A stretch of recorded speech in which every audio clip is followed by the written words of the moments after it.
Today's video, I'm going to show you a tier list for all of the characters in Black Clover Mobile.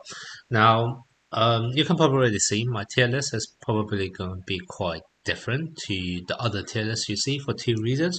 One, I want to show both PvP and PvE on a single chart so that you can visually see where characters are without kind of needing to flick through two different tier lists. And I think that's going to be especially useful, especially in next season when we get the SSR mage selection ticket from Event Arena. Then this way you can just see, if I want a character who is more at the top for PvP, then those are the ones I should go for.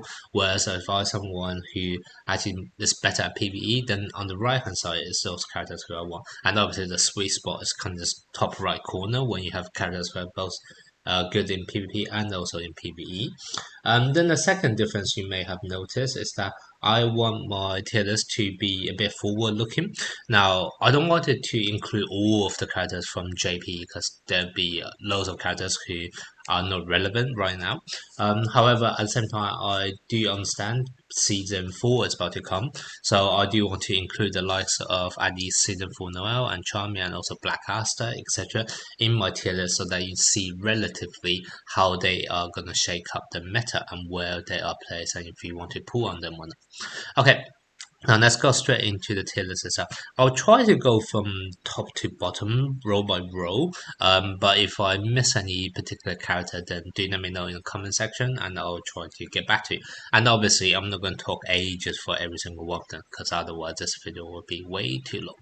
Okay, so I'll start off at the top right. Julius, good in PvP and PvE. I think that's no brainer. I don't need to really discuss about that. Blackcaster, I think he would be great in both content as well. For PvP, he is the only character who is capable of 1v4. Granted, it's not going to be guaranteed because you do need to trigger his anti-magic, which may or may not be difficult. I don't actually know yet. But I have seen multiple videos where he's able to make a comeback 1v4, and he's the only character able to do so. So he needs to be at the top tier for PvP just for that. You have to respect that potential to do it. So, for PVE, he's able to buff up all the defense, as in the highest defense buff in the game, and also at the same time he can do total defense, which then can give debuff immunity if you have the green talent, and that can shut down lots of debuffs. And to be honest, in loads of Hall of Illusions stages, there are some really annoying enemies who can land like a magic attack reduction, debuff, etc., which makes, for example, your Noel barrier a lot weaker and things like that. So that is also going to be very handy for those PvE content. So Blackcaster is kind of the top tier in both scenarios. Then after two healers, it's quite obvious like why they are good in PvE. Like a lot of time you just need to out sustain. So those are the best healers. So they're obviously going to be top tier for PvE. As for PvP, Mimosa Resurrection, probably the most annoying skill in PvP, to be honest. Charmy passive heal every single turn as well. Enemy is normally going to be at full HP. Both of them are incredibly annoying for you to deal with, so they are kind of top tier in PvP for that reason as well. Then the other two I put top tier for PvP is going to be William, fastest unit in the game. Can allow so much thing to happen with his combo attack, whether you pair it with Mars, pair it with Julius, pair it with Radius, etc. He's able to offer so much flexibility and being the fastest, so he's there. Then we also have Radius. Barrier is still annoying as hell, and also he's able to put up those stun block, which right now, considering you have juniors who have like a guaranteed stun, and also a lot of people do play Mars in upper league in PvP, try to disrupt your turns, etc. That stun block is still very much relevant, and yeah, so that's kind of why Radius is also there. He's also pretty fast for a defender as well, so he's able to actually put up those stun block quite easily. So that's why he's on the top of PvP. Now in terms of PvE for both of them, William is able to buff up the attack. Now that's not as useful as Sally or Ghost. That's kind of why he's slightly lower down on the PvE tier list for me. But he's still able to increase the attack. It's just that happens. Attack is a bit more rare. Like characters that scale of attack is a bit more rare compared to characters that scale of magic attack. So that's kind of why he's not as good as those, but still very much relevant if you do have to have a physical attacker. Radius, a green tank, like the only green tank I believe. So he cannot get a spot just for that. But in all honesty, a lot of the content Mars actually tanks better than him in PvE, even if you don't have the current color advantage. So that's kind of why, even though I do think he deserves a spot, being the only green tank, he's probably not going to be as good as someone like Mars. Okay, now next ones on PvP, I have Noel and also Charlotte. Now, I will touch Charlotte first. Charlotte can be the fastest unit, same as William, and if you have her duped out, then yes, I will put her at the top tier alongside with William and the others as well. But because of the fact that she really need a 5 dupe to make her excel at what she's doing, that's kind of why I decided to knock her down slightly. The situation for Noelle is that she she's a debuffer, and in my opinion, once Blackcaster is out, and if a lot of people run Blackcaster in PvP, then what you're gonna see is that you are going to get total defense everywhere, and then that can potentially mean debuff immunity everywhere. So I do think, in general, debuffers are not going to be as good in PvP meta going forward. And unfortunately, Noelle is a debuffer, so she's going to suffer from that. But one thing that does make her still stand out is that she's able to offer some debuff start of the battle, and that's going to be before your Black Caster is able to put up any debuff immunity, etc.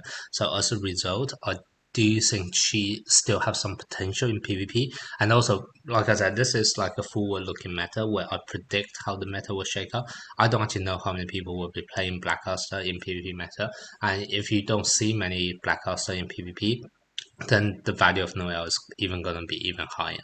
So that's kind of why I decided to put Noel not quite at the top, but still very good from PvP perspective. Then, in terms of PvE, season 3 Charlotte, another buffer, so very similar to Ghost and Sally, but you prefer her when there are actually multiple attackers rather than a single attacker. So that's kind of why she's in this kind of area for PvE. Noelle mainly benefit from SP reduction, but I don't actually know how many bots actually use the same mechanic as we do. Like, I don't know how many of them actually use SP, and also she, for example, reduce the damage from attackers on turn 1, but once again, I don't know if enemy bots actually count as attackers, etc. So that's kind of why I put her on the lower end for PvE content. Then for the next ones, Brett, works very well in mono red team, but you kind of need to attack rather than defense. So for pure attacking, I'll probably put him even higher on PvP. But the fact that he needs to select to silence on his ult, so that's kind of why he's a bit lower down if you do want to consider from defense capability. For Golden, very good against teams which have barrier. If the enemy do not have barrier, then he loses a lot of value. So that's kind of why I also think he can be good in PvP, but a bit unstable depending on the enemy team formation. Then we have season 4 Charmy. For PvE perspective, she is possibly the highest single target attacker for red units, so she's definitely very good for PvE. It does take a bit of time for it to build up, but I still think she's very good from that perspective. For PvP, once again, her pumpkin pie, her ult, can guarantee to kill off one enemy. But the problem is, outside of that, I don't really see much else going for her. So you can almost think of her as guaranteed to take out one enemy, but then she offers nothing else. So that's kind of why I think she can be good. But because she doesn't offer any additional utility, I can't put her at the top for PvP either. So that's why she's here. Mars, very annoying PvP, can give those RNG stuns every now and then. Because it's RNG, I don't want to put it at the top, but he is definitely very solid. For PvE perspective, best tank in the game, no doubt. You are actually able to clear a lot of content without him though, especially if you have your gears high up, etc. So that's kind of why I don't think he's like absolutely essential for PvE, but he does make all PvE contents a lot easier. Noelle for PvP, I think the value goes down purely because there's a lot of mono blue team, and mono blue is going to be more relevant, especially if once the season 4 Noelle is in the game as well. So I do think her value goes down from PvP. From PvE perspective, she is the best red attacker, so she kind of deserves the spot purely for that. It is AoE based as well, so that makes very useful for clear out your just waves of enemy. Not so good against boss battles, so that's kind of why I don't want to put her at the top. And also, like I mentioned earlier, in a lot of the Hall of Illusion stages, the enemy do actually have like an attack reduction debuff, and that makes her barrier really weak as well for those stages. So I do think she is good generally, but for the actual hard stages, she doesn't do as well. So that's kind of why I put her like towards the high end, but not the best for PvE. Then Lotus I think is the best for PvE because his ability to slow down allow you to attack twice, and also for boss battles, he can combo with Julius for pretty much delete the mobility every single turn for the boss. The boss never gets a move, so he's definitely the best character for PvE, to be honest, in my opinion. For PvP, like I mentioned with Season 4 Noel, I do feel all of the debuffers are not going to be as good once Black Aster's out, so that's kind of why I think he's just going to be average for PvP going forward. Then we have those three characters who are very good for PvE content. A lot of time it allow you to nuke the bosses, etc. So that's kind of why I have all of them are together. So the normal idea is that you have a single DPS, you buff it up with Ghost or Sally. Also Charlotte to reduce enemy defense, and then you just nuke it in a single go. So they work very, very well in PvE content against boss battles. In PvP, they actually work closely together a lot of times as well for those one-turn kill. So your Charlotte to apply the mark, the Ghost will Sally to buff up your attack, and then just clean sweep the enemy this way. So they are very much all the same to me, and they are kind of in this area where they're very good in PvE and can work in PvP as well for those cleave teams. Generally, you see this more in the lower league, but in upper league, teams are a lot more tankier, so this probably wouldn't work so well in upper league. So that's kind of why I just think they're good PvP teams, but not gonna be the best. Then we have Real. Real is funny in PvP in the sense that he can stun, and also he's a debuffer. So as a result, like what I said about Lotus and Noel, not gonna see huge amount of light in PvP, but he is still able to at least offer that RNG stun. So I think he's still okay in PvP from that perspective. For PvE, he is able to just have defense reduction, so kind of working in a similar way as Charlotte and Lotus. But Charlotte offered that mark, and Lotus offers speed down. Whereas what Real offers addition is the stun, which I feel is less relevant in PvE comparison to mark or speed. So that's kind of why I think he's similar enough to Charlotte and Lotus, but just slightly worse for PvE content. I will briefly talk about Green Uno as well. Green Uno to me is very similar to Real, offer that defense reduction, but he doesn't have that additional ability to stun. So that's kind of why I feel he is the same with Real in terms of PvE content to offer that defense reduction, but it's going to be a low worse from PvP because he doesn't have that additional stun.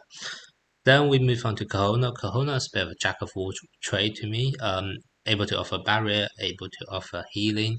To me, a lot of times she's just a budget replacement to like Radius or Seasonal Charmy if you don't have them. So that's kind of why I put her dead in the middle because she is good, just doesn't really excel in anything. Then we move on to four characters: the Blue Yami, Red Asta, Kyato. To me, all of them are very much viable in PvE up against boss battles.